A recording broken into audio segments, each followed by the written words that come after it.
tardes a todas y todos los presentes. Vamos a comenzar con el curso de médicos de guardia del día de hoy.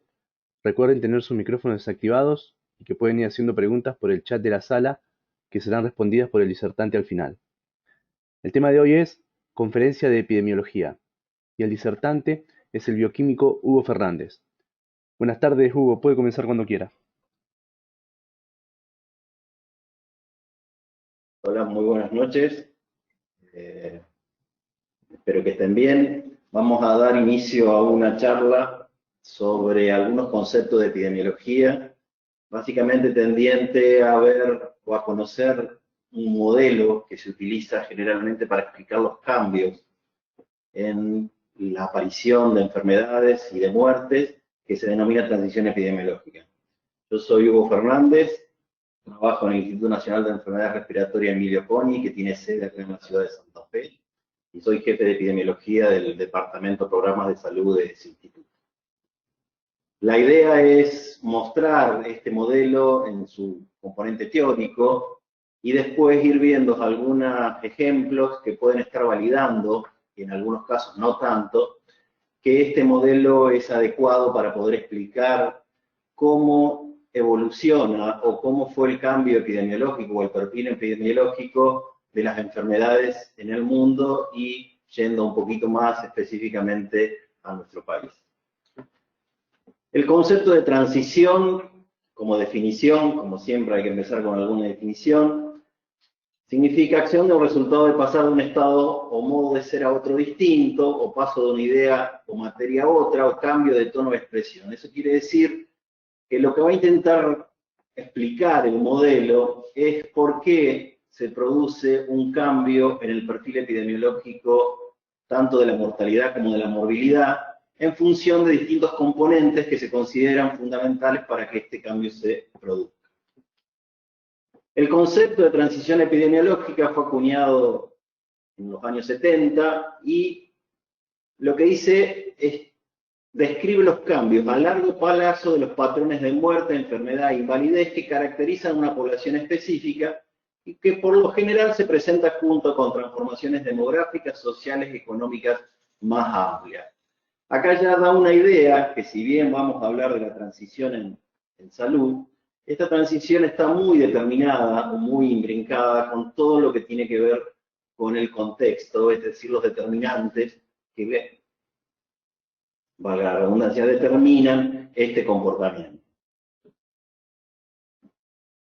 Él utilizó para poder, digamos, esbozar o desarrollar su modelo todo lo que tenía que ver con la transición demográfica y vamos a ver que hay una relación muy fuerte entre transición demográfica y transición epidemiológica y a partir de eso profundizó en todo lo que tenía que ver con los niveles de mortalidad, básicamente con los niveles de mortalidad, ya que los datos de morbilidad generalmente son menos disponibles, pero posteriormente también avanzó sobre cómo cambiaban los perfiles de morbilidad o de enfermedad en las poblaciones.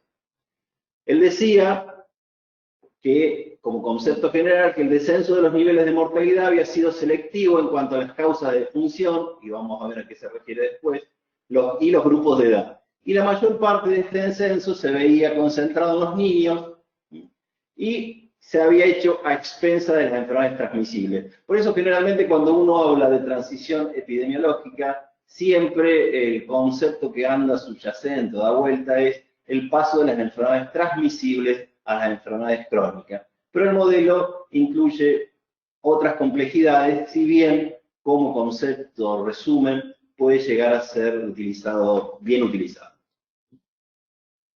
Entonces él decía que había tres etapas bien definidas en el desarrollo de las enfermedades o el cambio de perfil de la enfermedad. Una primera que tenía que ver con la pestilencia y hambruna, son nombres que tienen que ver también con esa época, cómo se denominaban a las enfermedades, etc. Después hubo otro periodo donde las pandemias, y acá viene algunas de las contradicciones, sobre todo en el momento que estamos y por qué estamos hablando por esta vía, y después decía que empiezan a aparecer las enfermedades generativas que son producidas por el hombre. Entonces, con esos tres elementos, él juega con la demografía y con la estas definiciones y trata de explicar el cambio que se produce o se observa en el mundo. Él decía que en el primer paso, en la primera fase de pestilencia de hambruna, decía que la mortalidad era muy alta, que la fecundidad era muy alta. Sin embargo, aunque la fecundidad sea alta, la mortalidad era mayor y por lo tanto la esperanza de vida era muy baja y el crecimiento poblacional era muy escaso, es decir, fluctuaba. ¿Por qué? Porque si había grandes epidemias, moría mucha gente, después se recuperaban, etcétera, y por lo tanto no había un aumento poblacional muy definido. En esa época las hambrunas eran comunes, las epidemias eran muy frecuentes, había elevados endémicos, digamos, niveles endémicos de enfermedades parasitarias y carenciales, de nutrición. La mortalidad se concentraba en grupos vulnerables, como son los niños y las mujeres. En los niños se destacaban la neumonía y la diarrea. Y ya también, si ustedes empiezan a conceptualizar lo que pasa ahora, hay algunas cosas que no cambiaron tanto. Y en las mujeres la tuberculosis y las fiebres puerperales. Es decir, en esta fase de la transición epidemiológica, en general la mortalidad era mayor que la fecundidad y de ahí los otros dos conceptos de baja esperanza de vida y poco aumento poblacional.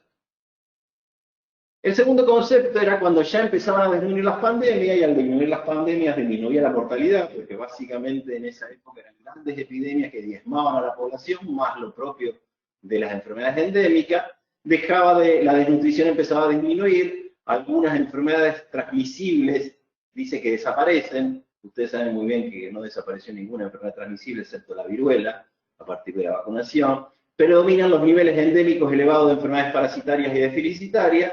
Los grupos más afectados todavía siguen siendo los niños y las mujeres por patologías que tienen que ver con el periodo materno-infantil y generalmente del tipo infeccioso. Y obviamente, cuando uno disminuye las enfermedades infecciosas, empieza a aparecer en proporción una mayor cantidad de enfermedades no transmisibles o no infecciosas. En concepto resumen, la mortalidad no era tan alta, la fecundidad sigue siendo alta, aumenta un poco la esperanza de vida y ahora sí, si bien no muy marcado, se ve un crecimiento poblacional, es decir, empieza a haber aumento de la población en función de que el juego entre la mortalidad y la fecundidad cambió. Por último, el de las enfermedades degenerativas y lo que dice las producidas por el hombre, la mortalidad es baja, la fecundidad se vuelve muy baja, la esperanza de vida aumenta mucho y el crecimiento poblacional, si bien se produce, no es tan marcado cuando la fecundidad también se mantiene en niveles importantes. Fíjense ustedes que cambia el perfil, la mortalidad ya baja a un nivel importante, la fecundidad es en este componente, en esta fase donde tiene la mayor importancia, vamos a ver cuál es el juego, eso produce un aumento de la esperanza de vida, pero el crecimiento poblacional no es tan marcado, si bien obviamente aumenta. Van a ver que esto obviamente, después vamos a ir viendo algunos ejemplos, cambia de acuerdo a distintas situaciones. Vamos a ver que algunos están en una fase diferente de otros si consideramos las realidades de los países o lugares o regiones. En este caso, las enfermedades cardiovasculares y el cáncer predominan sobre las infecciosas, la morbilidad comienza a eclipsar la mortalidad como indicador de salud, es decir, es más importante la gente que se enferma y qué significa que esa gente se enferma para los sistemas de salud, para la calidad de vida, etcétera, que la mortalidad en sí, y aumenta obviamente aquellas enfermedades que se producen cuando aumenta la esperanza de vida. Si mi esperanza de vida es hasta los 30, como podría haber sido en un siglo pasado, obviamente no tengo la capacidad o la posibilidad de tener enfermedades no transmisibles, las características de la hipertensión, la diabetes, etcétera, obviamente teniendo en cuenta aquellas que se pueden producir también en edad joven, pero básicamente son enfermedades que se producen a partir de ese aumento de la esperanza de vida. Y con esto, obviamente, determinaba que un gran componente que generó el cambio en la transición, en el perfil epidemiológico, mejor dicho, es la disminución de las pandemias. Es decir, que las pandemias hayan sido mucho menos frecuentes que anteriormente, y eso obviamente impactó muchísimo en la mortalidad, y uno se daría cuenta que en parte tiene, porque si uno hace un raconto, se da cuenta de que en todos estos años aparecieron distintas pandemias que fueron diezmando la población. Estas son las más modernas, desde la gripe española, después está la sexta ola epidémica de cólera, la de séptima, la gripe aviar, la influencia de Hong Kong, y son todas pandemias que en este aspecto moderno produjeron un alto número de muertes, pero quizás en menor medida de lo que se habían producido cuando se desarrollaban, por ejemplo, la peste en Europa, etcétera, que diezmaba la población, reducían la población al 50%, y eso generaba, obviamente, un comportamiento de las enfermedades totalmente diferente. Acá solamente a los fines de color, y sobre todo teniendo en cuenta la situación que estamos ahora, estos son información de la gripe del 18, de la gripe española, y que hablan de las distintas situaciones que se producían y obviamente la aparición de tónicos que la curaban, de distintas situaciones que generaban la curación de la gripe española, pero este punto me parece interesante, que esto es como de cara y caretas de esa época, para destacar algunas cosas que pareciera que no pasan. Lo que tiene en el bolsillo es alcohol, en otra parte le dice, por favor, manténgase a distancia, y en otra parte dice, perdón que no le doy la mano. O sea, fíjense ustedes que estamos en el año 2020, esto es una caricatura del año 18, pero los conceptos que se producen en función cuando aparece una patología que no tiene un abordaje claro, inmediato, las medidas se retrotraen siglos atrás. Entonces, para solamente a los fines de contextualizar también algunas situaciones que se están produciendo en estos momentos. Siguiendo con esto, él dijo que Hoffman empezó a ver de que no le cerraba el modelo en todo. Es decir, no era lo mismo lo que estaba sucediendo en África, en la India, en Europa, en América, etc. Entonces empezó a acuñar otros conceptos para poder explicar algunas fallas del modelo. Entonces, para aquellas regiones que no eran occidentales, que para él las regiones occidentales, tomamos por ejemplo Europa, tenían una transición epidemiológica casi lineal, es decir, disminuían las pandemias, después disminuían las enfermedades transmisibles y después aparecían las crónicas. Para los no occidentales empezaba a tener algún otro componente. Decía que estaba obviamente la etapa de peste y hambruna, la desaparición de la pandemia, pero que en estos lugares aparecía lo que se denomina la triple carga de salud. Es decir, la persistencia de viejos problemas, la aparición de nuevos y sistemas de salud mal preparados para enfrentar esta dualidad de enfermedades infecciosas y enfermedades crónicas emergentes.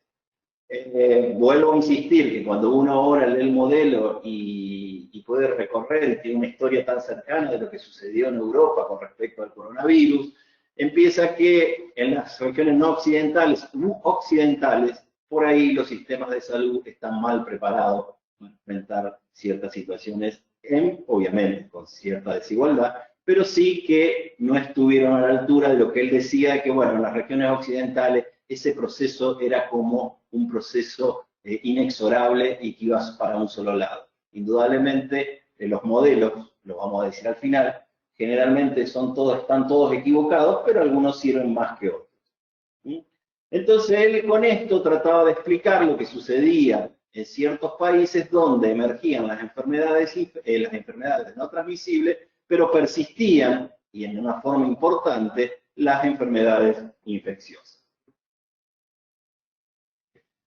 Posteriormente, en función de ir mejorando el modelo, se introdujeron un cuarto estadio, que es la etapa tardía de las enfermedades degenerativas, que después, fíjense ustedes, seguimos hablando de los años 80, ya proponían una quinta etapa, que era la emergencia o reemergencia de enfermedades infecciosas. Es decir, si bien el modelo al principio, sobre todo en los años 60, se comportaba como que podía explicar lo que estaba sucediendo, se fueron dando ciertas situaciones donde se tuvieron que hacer ajustes, y entre los ajustes, uno de ellos fue decir, miren, está todo bien, pero las enfermedades infecciosas pueden empezar, o por alguna característica en particular, también pueden empezar a reemerger y afectar el comportamiento de las enfermedades a nivel mundial. El otro punto interesante es el ritmo y la intensidad de la transición, es decir, no todos van a ir al mismo tiempo, de hecho no vamos todos al mismo tiempo, no todos van con la misma intensidad, y obviamente tienen determinantes. ¿Cuáles son los determinantes que generan ese ritmo y esa intensidad? Uno son los socioeconómicos, fundamentales para, obviamente, poder abordar todo lo que tenga que ver relacionado con el proceso salud-enfermedad. Los determinantes ecológicos, es decir, todo lo que tenga que ver con el medio en función de la probabilidad de aumentar la probabilidad o el riesgo de tener enfermedades, y obviamente todo lo que tenga que ver con la acción del hombre en función de abordar esos problemas, manejarlos y tratar de controlarlos. Entonces, todo esto juega en función de que el ritmo sea mayor, que la intensidad sea mayor.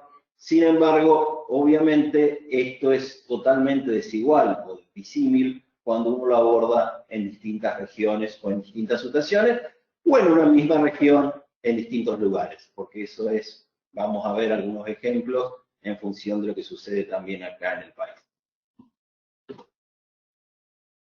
En resumen, lo que dice el modelo es que los procesos de transición demográfica y epidemiológica, los distintos países no tienen una secuencia cronológica única, y tampoco hay direccionalidad o linealidad y unidireccionalidad. Las patologías existentes en una ciudad no tienen un inicio y un fin irreversible, insisto, no hay ninguna patología que se haya erradicado, excepto la viruela, desde los tiempos que se conocen las distintas patologías. No hay ninguna certidumbre sobre la aparición o desaparición de ninguna enfermedad que tiene que ver con esto, y coexisten distintos perfiles epidemiológicos tanto en subgrupos poblacionales como en regiones geográficas. ¿Por qué? Porque puede haber algunas diferencias del perfil epidemiológico, de la transición epidemiológica, que tengan que ver con situaciones socioeconómicas, y algunas que tengan que ver, además con situaciones socioeconómicas, con situaciones regionales o ecológicas. A partir de ahí también se acuñan dos términos que son los que más se utilizan para nuestra región. Es decir, la transición prolongada o transición dilatada, donde, como vimos hoy, se mezclan enfermedades crónicas o enfermedades transmisibles y enfermedades transmisibles por un largo tiempo. Y es algo que en estos momentos casi sucede a nivel global. Y la transición polarizada es que en un mismo lugar hay ciertos niveles, en este caso, por ejemplo, relacionados con el nivel socioeconómico, que llegan a esa transición epidemiológica, es decir, su mayor componente son las no transmisibles, las degenerativas, tienen una baja mortalidad por enfermedades transmisibles y tienen una alta expectativa de vida, pero al mismo tiempo otros grupos están todavía con transiciones clásicas o periodos pretransicionales. Entonces son los dos conceptos que básicamente son los conceptos que se utilizan ahora, porque en casi todos los países hay una transición prolongada de alguna forma, y en muchos de ellos hay una transición polarizada, donde hay grupos que sí ya han determinado, o por lo menos han cumplido ese proceso que se dice que es el que se tiene que llevar adelante en función de distintas características, sobre todo socioeconómicas, y otros grupos que todavía se mantienen en situaciones pretransicionales. Es decir, lo que trata de decir el modelo es que a medida que avanza, todos los cambios que se producen tienden a disminuir la mortalidad, en este caso ya disminuir la fecundidad, disminuir las patologías transmisibles, y por ende aumentar la esperanza de vida, y sobre eso se suma el aumento de las enfermedades transmisibles, no transmisibles, o enfermedades crónicas y enfermedades degenerativas. Es decir, eso es lo que intenta decir el modelo, y es lo que se utiliza generalmente para hablar de transición epidemiológica. Obviamente hay algunos autores mexicanos que le agregan que la transición epidemiológica no puede estar sin algún punto que vimos ahí, que son los servicios de salud. Es decir, a partir de los 3 puntos demográfico epidemiológico, pero también de la atención, porque es el que determina muchas veces el comportamiento final de ese perfil. Entonces, ¿cuáles son las consecuencias que trae este cambio epidemiológico? En verdad, no sé si son la transición epidemiológica trae esos cambios o es la transición demográfica, pero básicamente las consecuencias que traen son un cambio en las estructuras por edades, obviamente, vamos a ver eso que se ve claramente al pasar el tiempo, y la tasa de crecimiento, que también vamos a ver que la tasa de crecimiento, al cambiar la estructura por edades y al cambiar el perfil epidemiológico, obviamente el crecimiento poblacional o demográfico se produce. Pero después tiene también otros efectos, unos efectos económicos. ¿Por qué efectos económicos? Porque básicamente, y eso creo que todos ya lo sabemos, y ustedes si están en la parte de emergencia también, vamos a ver algunos ejemplos al final de la presentación, tiene que ver con los esquemas de jubilación, con los esquemas de servicios de salud, con la atención médica, con los costos. Es decir, toda la asignación de recursos cambia y en general cambia para un aumento de un costo económico en función de la aparición de las enfermedades de larga duración crónicas que necesitan una atención prolongada. Entonces, fíjense ustedes que ya no un concepto que solamente podía estar abarcado por decir, miren cómo va cambiando el perfil, empieza a tener otras derivaciones que son extremadamente importantes porque básicamente es lo que se discute ahora. Ahora casi no se discute si la diabetes sí, por qué, que bueno, que aumentó, que no aumentó, sino cómo se hace para atender la diabetes, cómo se reorganiza el sistema de salud para atender una demanda mayor de diabetes por las características que tiene y a partir de eso, obviamente, el impacto económico que tiene esa transición. Ahora, ¿se puede ver algún dato que diga, bueno, porque ahora todo esto es teórico, bueno, aumenta la natalidad, la mortalidad, papá, bueno. Veamos si existe información y si esa información está disponible para saber si este modelo de transición epidemiológica tiene alguna validez o se puede validar a partir de los datos. Entonces, si tomamos lo que dijimos antes, que lo que se estaba produciendo era una baja en la natalidad, una baja en la mortalidad, cambia el perfil demográfico y ese produce envejecimiento y aumento de esperanza de vida, podemos ver con algunos ejemplos. Este primer ejemplo es básicamente por qué pasa eso. En la etapa 1, acuérdense de las pandemias, como la mortalidad y la fecundidad iban más o menos a la par, que no había crecimiento, sino por ahí había más muertos y más nacidos, etcétera, etcétera. En la etapa 2, ahí sí, la tasa de mortalidad baja mucho, la tasa de natalidad se mantiene o aumenta un poco, y eso lo que ustedes ven en azul es el crecimiento natural de la población. Entonces, ahí es donde se produce el cambio y es donde empieza a aparecer todas estas modificaciones. La etapa 3, cuando baja, ya no baja solo la mortalidad, sino que también baja la fecundidad, empieza a haber una disminución en el aumento, en el crecimiento, y posteriormente ellos proponen que cuando eso se haga muy fluctuante, es decir, que puede haber que actualmente la fecundidad sea menor a la mortalidad, empieza a haber un comportamiento de estabilización que, si bien parecería que se comporta como la etapa 1, des en cuenta que la magnitud del comportamiento es a niveles mucho más bajos. Entonces, algunos países, sobre todo en Europa, empiezan a tener ese problema de que el crecimiento empieza a ser nulo. Y eso trae también problemas. Entonces, otros ejemplos, por ejemplo, acá vemos de varias regiones. Fíjense ustedes que en los años 50 la fecundidad era casi de 7 en África, en Latinoamérica, obviamente menor en Europa y en Estados Unidos o en Norteamérica, pero todos tienden, con distinta velocidad, por eso lo que hablábamos hoy, tienden a una reducción de la fecundidad. Fíjense ustedes que África, si bien mantiene una fecundidad altísima, que está entre los 4 para más o menos en estos años, la tendencia o la proyección que se hace a partir del modelo es que en algún momento va a estar a niveles de otros lugares. Y Europa, que parte de una fecundidad muchísimo más baja, casi de la mitad de África, sin embargo llega a un mínimo y posteriormente aumenta para estabilizarse. Eso quiere decir también que si yo bajo a niveles muy altos de profundidad, tengo ya un problema grave de crecimiento poblacional y un problema grave, obviamente, en todo lo que tenga que ver con el perfil demográfico.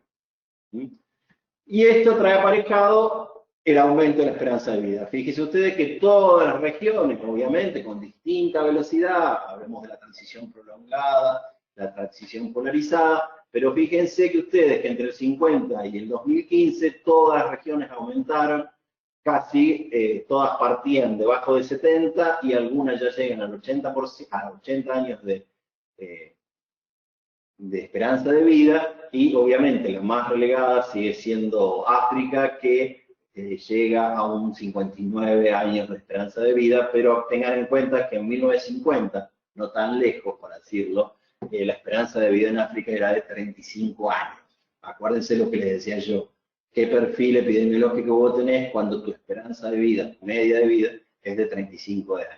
Entonces, este cambio, la baja de la mortalidad, el aumento de la fecundidad, aumenta la esperanza de vida, y acá se ve perfectamente cómo cambia demográficamente esa situación. En el 2050, en el 1950, es la típica pirámide poblacional que ustedes ven y estudian muchas veces, la base ancha de los chicos, y a partir de ahí va bajando hasta llegar a las edades mayores. Pero con el cambio demográfico, fíjense ustedes, se está produciendo lo que se llama una retracción de la pirámide y empieza a haber una base muchísimo más chica para una proyección al 2050, donde la pirámide es casi todo lo que es debajo de los 60, perdón, sí, de los 50 años, tiene la misma proporción. Y eso genera un cambio epidemiológico muy grande, ya que la proporción de mayores de 65 años en esa pirámide es muy elevada, y eso es uno de los indicadores que determinan el comportamiento de las patologías. Para que tengan una idea, actualmente es la pirámide que está abajo a su izquierda, es de Nigeria, y la otra es de Alemania. Fíjense que Alemania ya tiene lo que se denomina una pirámide retrógrada, en función de que tiene más población, mayor población en los grupos de adultos que en lo que hace la renovación de la población, que son los grupos jóvenes. Eso genera un impacto impresionante en todo lo que tiene que ver con el perfil epidemiológico y la atención de salud. Mientras que Nigeria tiene un componente de población ultra joven, con una gran base piramidal, con una proporción de menores de 15 años que debe estar superando por lo menos el 40%, mientras que en Alemania los menores de 15 años deben estar entre el menos del 20%, y los mayores de 65 alcanzando un nivel muy elevado. Esto es para que vean comparación de las tres elementos. Fíjense ustedes, la tasa de mortalidad, la tasa de nacimiento y el aumento de población. Fíjense ustedes que cuando se produce el gran impacto de disminución de la tasa de nacimiento y la tasa de mortalidad, es donde se produce mayor crecimiento. Para posteriormente, cuando estos se igualan, la población empieza a estacionarse. Todavía Chile mantiene un gran aumento, los países todavía en desarrollo mantienen un aumento. Fíjense, China todavía mantiene una tendencia al aumento poblacional muy grande, pero Alemania, por ejemplo, su gran impacto en las tasas de mortalidad y fecundidad se da al inicio del 900, 910, 220, y es donde se produce su mayor aumento, para posteriormente estabilizarse. Entonces, indudablemente, el modelo tiene capacidad para, o por lo menos lo que dice de que el comportamiento que se va dando lo explica. Es decir, una disminución en la fecundidad y una disminución en la mortalidad producen aumento en la expectativa de vida, y eso cambia el perfil demográfico. Ahora, el perfil demográfico, ¿cambia la situación epidemiológica? Bueno, hay datos que puedan corroborar eso, y eso es lo que vamos a tratar de explicar ahora. Una de las comunes es comparar cuál era el comportamiento o el perfil de la mortalidad al inicio del siglo anterior, en 1900, Y la última información que había proporcionado, fíjense ustedes que si ven las patologías que componen, primero la tasa está en 1100 por 100.000 habitantes, y las patologías que componen esta mortalidad en el año 1900, neumonía, influenza, tuberculosis, infecciones gastrointestinales, difteria, y aparecen en menor medida cáncer, accidentes y enfermedades del corazón. Sin embargo, fíjense ustedes que para el año 2000 la tasa es muchísimo más baja, pero los que sí predominan en este caso son las enfermedades cardiovasculares, el cáncer, y si ustedes ven en el resto de las enfermedades, solamente se encuentra un componente que tiene infecciosa, que es neumonía e influenza. Neumonía e influenza sigue siendo una de las principales causas de mortalidad, pero fíjense ustedes que cambia totalmente el perfil en función de la aparición de enfermedades no transmisibles y enfermedades generativas. Fíjense ustedes, estamos hablando de Alzheimer, hablando de los accidentes, de las enfermedades cerebrovasculares, de todo lo que tenga y otras enfermedades no infecciosas. Entonces, indudablemente el perfil sí cambió, por lo tanto, ese cambio demográfico también impacta en un cambio epidemiológico. Para ir viendo algunas cosas y también teniendo este concepto de transición prolongada o transición polarizada, fíjense ustedes que en este caso son las enfermedades, las 10 primeras causas de muerte que publica la OMS en el año 2000 con el año 16. Si ustedes se fijan, y estamos hablando en este caso solo de 16 años, si se fijan en el año 2000 aparecen las infecciones respiratorias, las diarreas, la tuberculosis, el VIH y todavía las complicaciones del parto como enfermedades que están dentro de las 10 primeras causas. Mientras que ya en el 2016 solamente aparecen las infecciones de las vías respiratorias, vuelvo a insistir, la neumonía e influenza sigue siendo un problema actual en función de la mortalidad, y mucho más abajo aparecen las enfermedades diarreicas y la tuberculosis. Tengan en cuenta que si la tuberculosis sigue apareciendo, es un dato importante porque es la mayor mortalidad producida por un agente único.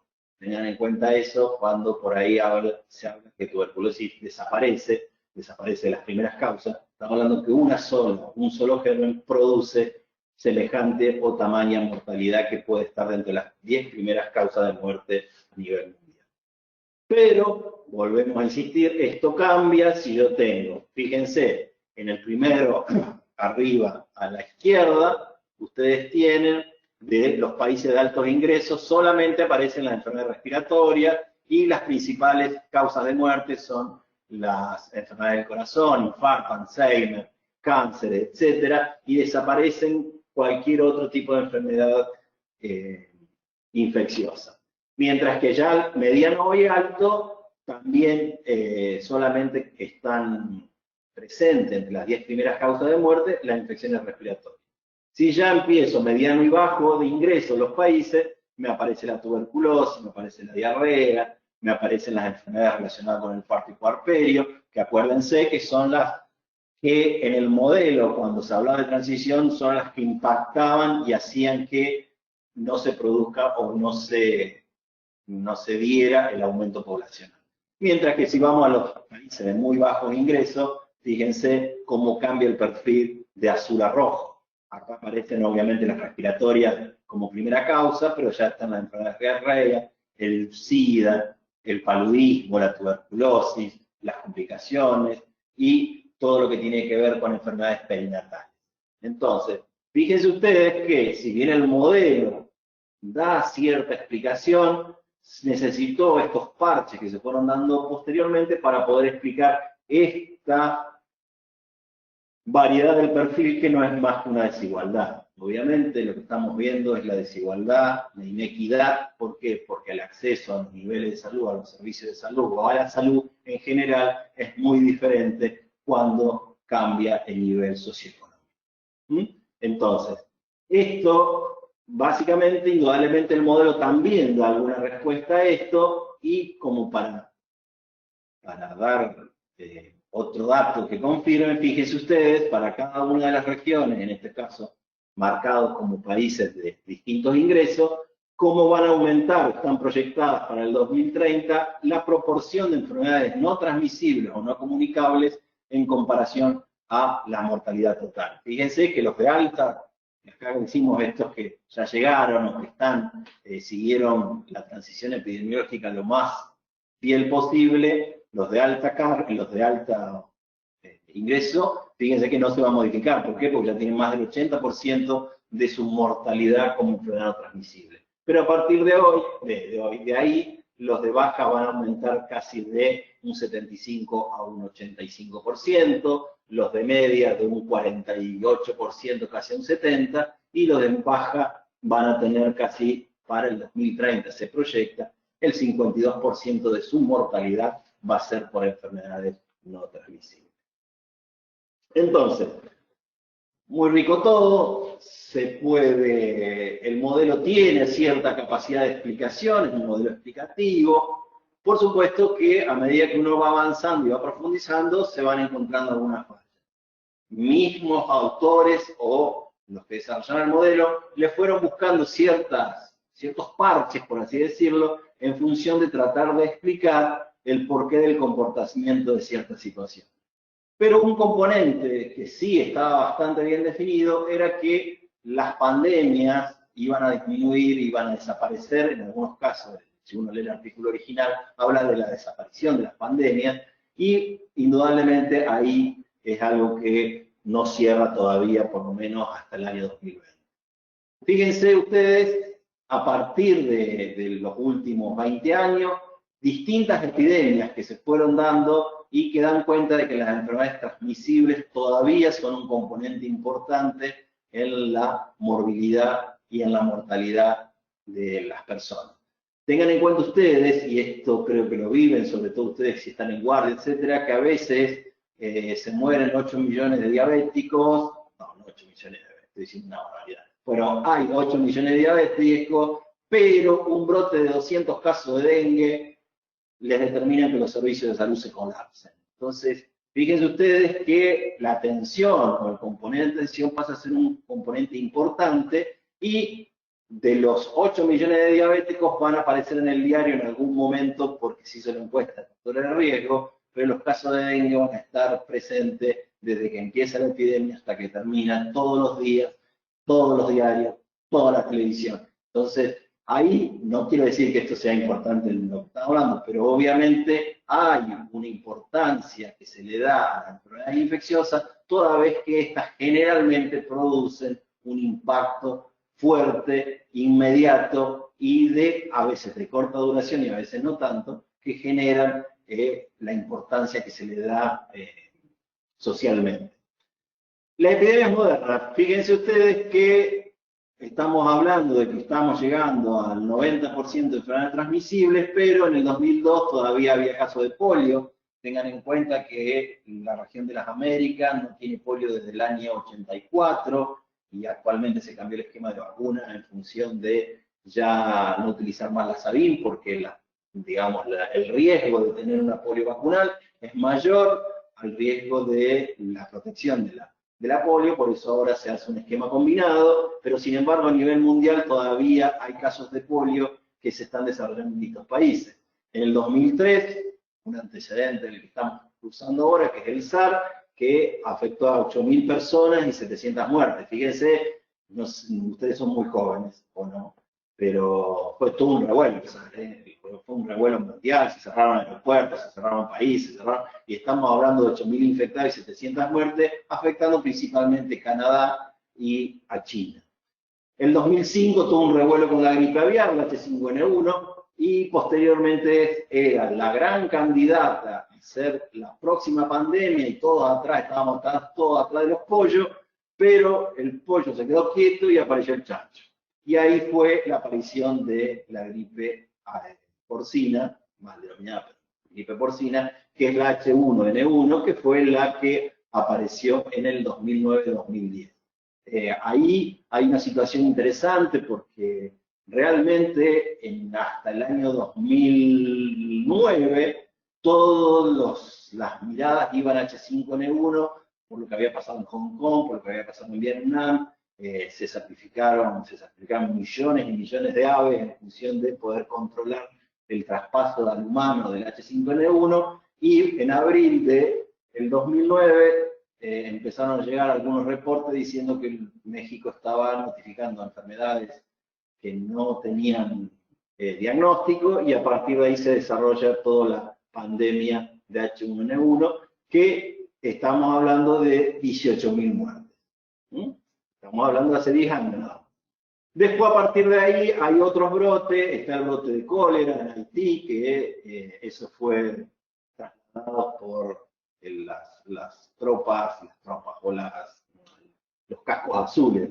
Aquellos que van a controlar contaminaron el país y se armó un brote muy importante de cólera. En el 2014 aparece el ébola, con lo cual en África, y a partir de ahí se distribuye por algunos casos en Europa y en Estados Unidos. En el 2012-2015 aparece el MERS, otro coronavirus, que se esperaba también una gran dispersión, y todavía actualmente se siguen dando casos, pero está concentrado en Oriente, con, fíjense ustedes, los valores, 1.000 personas y 500 muertes. En el 2014 se produce el gran brote de Zika, que afecta sobre todo a Brasil, y esa afectación que genera una declaración de emergencia sanitaria internacional en función de la aparición de microcefalia en Brasil.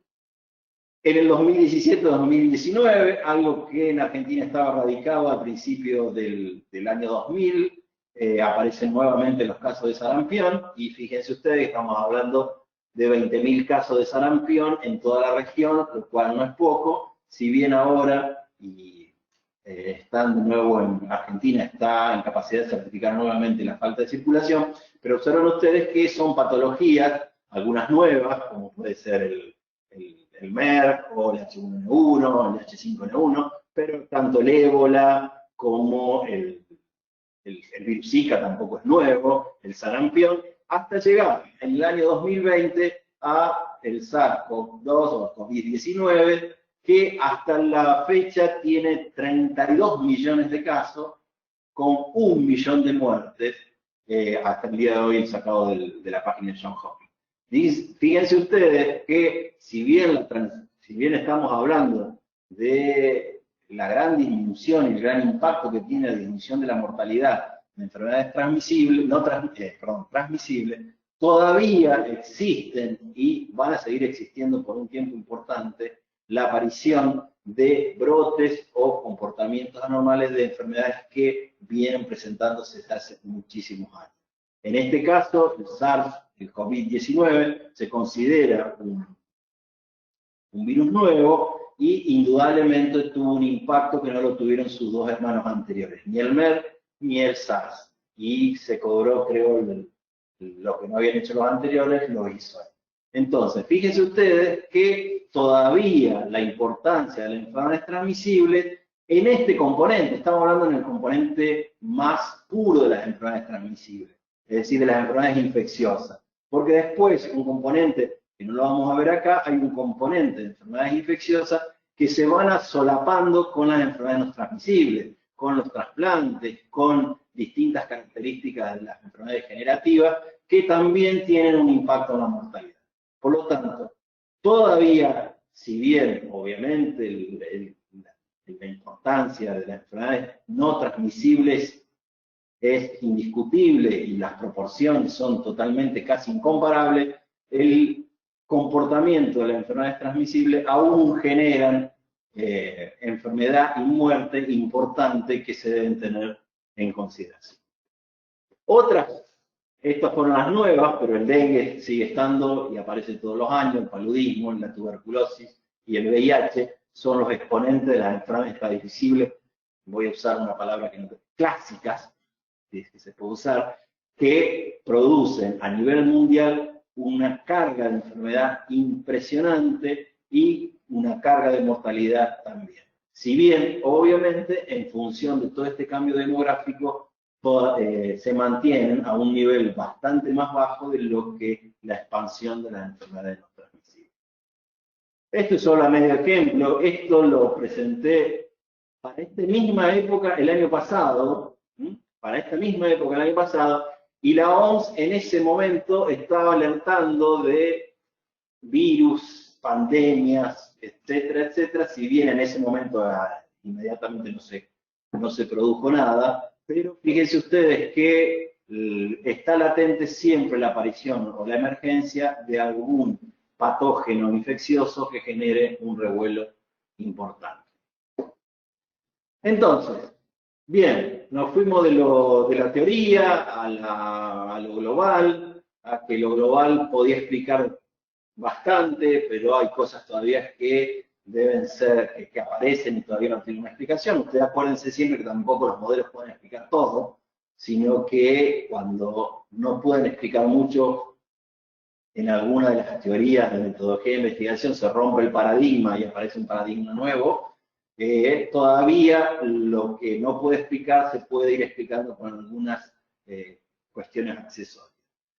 Pero vemos qué pasa en el país, y acá vamos a hacer algunos ejemplos también de ver. Dijimos, y van a aprender, si baja la natalidad, baja la mortalidad, envejecemos y hay un cambio de perfil demográfico. ¿En Argentina pasa eso? Y sí, en parte sí. Acá estos son datos, se pueden extender hasta ahora, pero yo a los fines nomás de ver cuál fue el mayor impacto entre años. Fíjense, entre 1900 y el 2005 la tasa de mortalidad general en Argentina bajó un 54% hasta el 1952. Después de ahí se estabilizó y ese descenso no fue tanto hasta 2005. Pero indudablemente hubo un impacto en función del descenso de la mortalidad, ya que de 18,5 por 1000 habitantes bajó a 8,4 por mil. Lo otro que se analiza generalmente es los últimos años. Acá habíamos cortado en el 2005. Fíjense ustedes que se mantiene esta estabilidad. Si bien hay un descenso, fíjense ustedes que se mantiene un promedio entre ambos sexos. Tomemos la del medio, entre 7 y 6,5 la tasa general de mortalidad. La tasa general de mortalidad sirve para esto, para comparaciones largas. En general, no es un buen indicador de salud de un país, porque muchas veces el cambio demográfico también genera un aumento de la mortalidad general en la tasa global. Y eso, si bien todavía en Argentina no se nota, puede llevar a decir que si yo tengo una tasa en Argentina de 6 y en Estados Unidos de 8, Estados Unidos está peor que Argentina. Pero ahí ya tiene que ver cuando el cambio demográfico es muy grande, entonces ya aporta a la mortalidad general las muertes en distintos grupos etarios.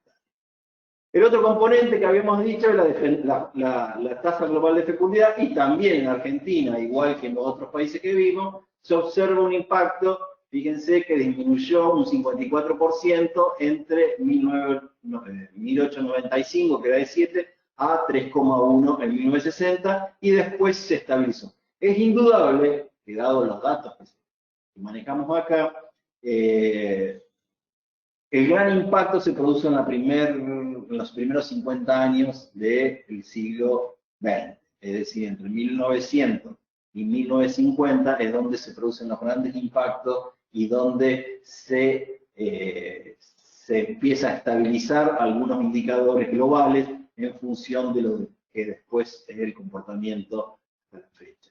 Esta es la tasa de fecundidad a partir del 2005 hasta el 2015, y ven ustedes que, si bien el impacto obviamente es mucho menor, en el año 2005 era 2,50 y en el año 2015 ya está en 2,25, o sea, tiene una reducción, se mantiene, si bien en una velocidad mucho menor a la que habíamos visto, en un descenso. Lo otro es, ¿qué pasó con la esperanza? La superponemos con la tasa de mortalidad general y fíjense ustedes, para el principio del siglo eran 40 años. Acuérdense que África tenía 30 para el año 50, para ir mostrando algunas diferencias. Para Argentina, en el año 50, la esperanza de vida del 40% y tuvo un aumento casi del 66% en el año 1960. A partir de ahí y hasta la fecha sigue aumentando, ya que, por ejemplo, si ustedes se fijan abajo, está la proyección hasta 2020, donde se espera que sea 73,25 y para las mujeres 80, es 76,73, 80 para las mujeres y 73 para los varones. Siempre nosotros tenemos un problema de baja, menor esperanza de vida. Pero fíjense ustedes que para el 2005 era 74 y se espera que para el periodo 2015-2020 sea 76. Es decir, actualmente la esperanza de vida para ambos sexos es de 76, un poco mayor, bastante mayor para las mujeres que para los varones. También otra cosa que podemos ver es cambió el perfil de la mortalidad infantil, por ejemplo, que se hablaba de que al principio eran las nutricionales, etcétera, y fíjense ustedes que el cambio es marcado. A mediados de siglo, las defunciones postnatales, es decir, aquellas que se producen a partir del mes de nacimiento, que generalmente tienen que ver con diarrea, neumonía o ese tipo de cosas, bajaron de un 64 a un 33% y obviamente, si estamos hablando de proporciones, tiene que aumentar algo y aumentan las neonatales. Las neonatales ya están más relacionados con el parto y con el embarazo, que también pueden estar relacionados con carencias durante el embarazo, pero básicamente es un componente más duro de bajar, pero aumentó de un 36 a un 66%, por lo tanto, indudablemente hubo un impacto también ahí y observen ustedes que el descenso de la mortalidad infantil entre el principio del siglo y el 2005 fue casi del 91%. Esto se sigue viendo el descenso, si bien en menor medida, entre el 2005 y el 2017, y la tasa de mortalidad infantil en estos momentos se encuentra aproximadamente entre 10 por 1000 nacidos vivos. La tasa de mortalidad materna es bastante más compleja, pero por la calidad de la información, de la información de mortalidad materna, si bien en los últimos años se vio un descenso. No se había visto descenso al principio del análisis de la mortalidad materna, principalmente por la mala calidad de la información. Ustedes saben que hubo durante mucho tiempo, o no saben, comento durante mucho tiempo, toda mujer que moría entre 15 en la edad fértil, que se consideraba entre 15 y 45 años, se debería ser auditada para ver si no tenía que ver con, no estaba relacionado con el embarazo, el parto o el puerperio, pero era muy difícil después obtener la información para poder corregir las tasas. Sin embargo, en los últimos años esto mejoró bastante y se observa a partir del año 2014 un descenso en la mortalidad, tanto por total como por otras causas. Ahora, ¿esto es igual? No, no es igual. No es lo mismo nacer y morir en Jujuy que nacer y morir en Cava. Esto es parte del análisis de desigualdad. Es decir, la tasa de mortalidad ajustada por edad, por ejemplo, determina mejores valores en Cava que en el norte. Y la tasa de mortalidad infantil, fíjense ustedes que mantiene el mismo patrón. ¿Esto qué quiere decir? De que hay algún componente en la población de Formosa, Chaco, Salta, Tucumán, Corrientes, diferente a la de Cava, que determine que sean más susceptibles a morir. No, probablemente tenga que ver con la situación socioeconómica, la atención, el acceso a los servicios de salud y la calidad de vida en general, lo cual obviamente esto es un marcador de desigualdad. ¿Qué pasó? Cuando cambia todo esto, ¿qué pasó? Aumentó la población y sí, fíjense ustedes que entre 1869, tomemos entre 1914, de 7 millones a 43 millones, es decir, ese cambio demográfico realmente determinó un cambio poblacional y un aumento de la población. En estos momentos estamos en el 2020 con 44 millones, 45 millones de población estimada. Este año se tendría que haber hecho el censo y creo que se suspendió, pero el censo nos estaría dando, el censo para nosotros es van a ver también algunas cosas, es un dato muy importante porque nos permite todos los denominadores posteriores que utilizamos para hacer análisis de sangre. Vuelvo a lo desigual, es decir, primero con respecto a la evolución, fíjense ustedes que se ve claramente la evolución del cambio demográfico. La población en Argentina en 1914 tenía una base ancha, mientras que ya en 1991 había disminuido bastante esa base, y para el año 2001 ya tenía una pirámide regresiva. Pero en el año 2010 eso se mantiene, si bien con un mayor aumento en los grupos adultos. Pero fíjense ustedes que esta es la evolución. ¿Y qué es lo verde que ustedes tienen afuera? La migración.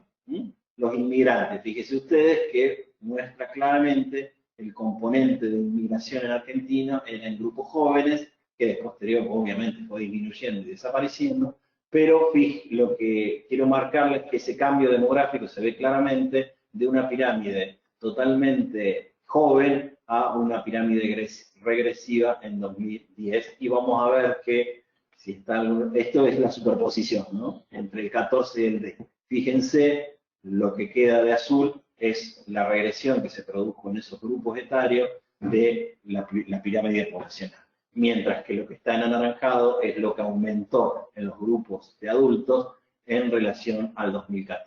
Eso trae aparejado un cambio demográfico muy importante que tiene un impacto muy importante, como vimos, en las enfermedades.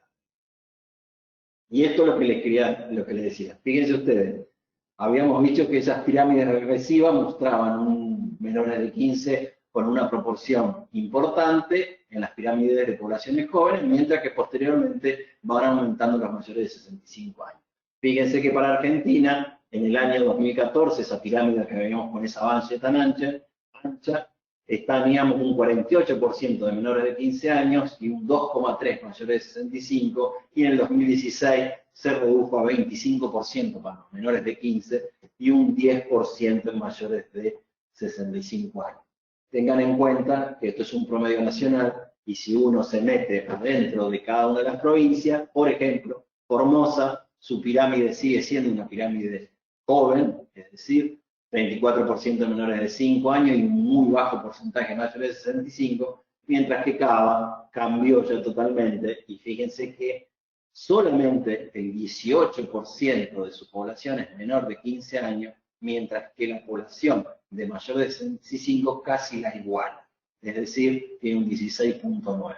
Esa es una pirámide regresiva. Si se acuerdan de la pirámide de Alemania, la de Cava no tiene mucho que envidiarle, y estamos hablando de eso que se habla de transición polarizada o transición prolongada. En este caso sería polarizada, porque hay lugares que tienen ya un comportamiento bastante parecido a lo que dice el modelo, mientras que otros están todavía en etapas pretransición.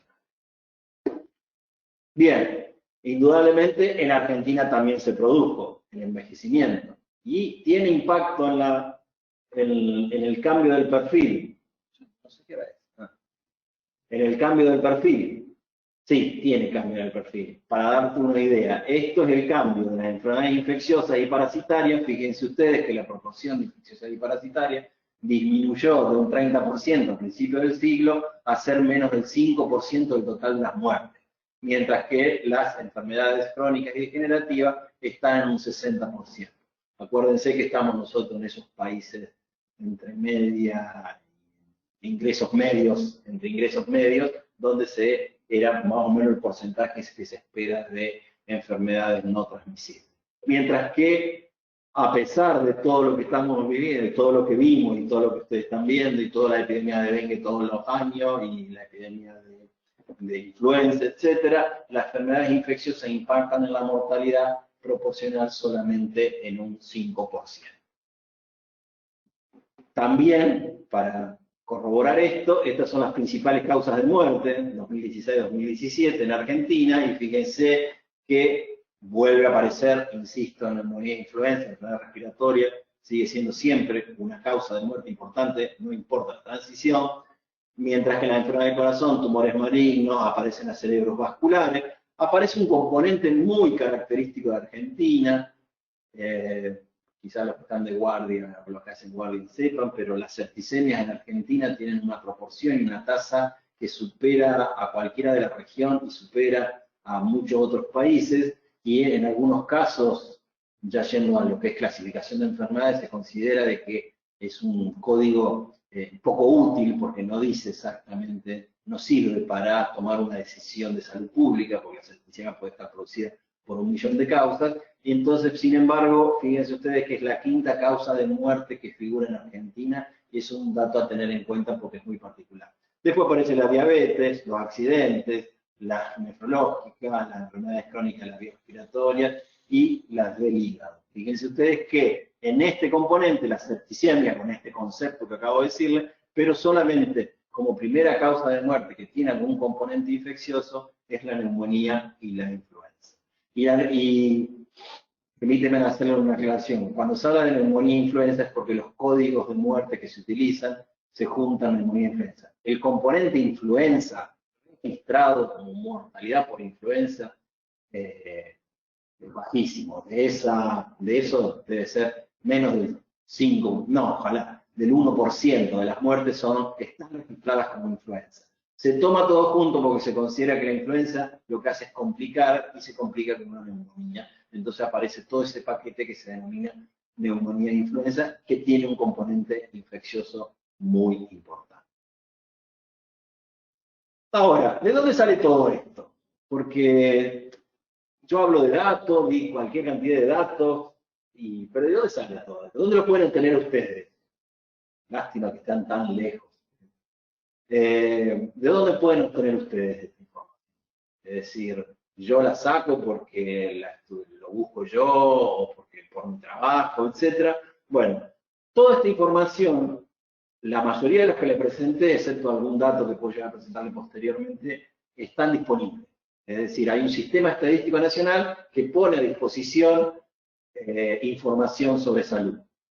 Y de lo que estamos viendo sale de 3 sistemas particulares. El sistema estadístico nacional engloba todo, pero es donde se obtienen las información de defunción, de nacidos vivos, de defunciones fetal y matrimonio. En este caso, lo que hemos usado nosotros para todo el análisis que venimos haciendo y que vamos a hacer es el informe estadístico de defunción, que está coordinado por la Dirección de Estadística e Información de Salud del Ministerio de Salud de la Nación.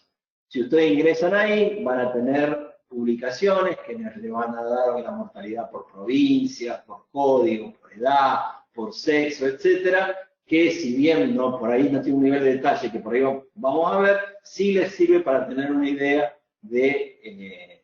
pero ahora aparte incorporaron la bajada de base de datos, así que está bastante completo.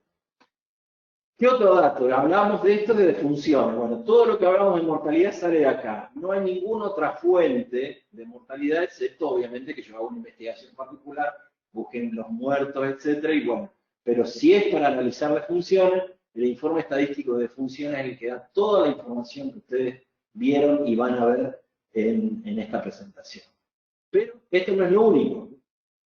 Todo lo que tiene que ver con enfermedades transmisibles sale del Sistema Nacional de Vigilancia de la Salud.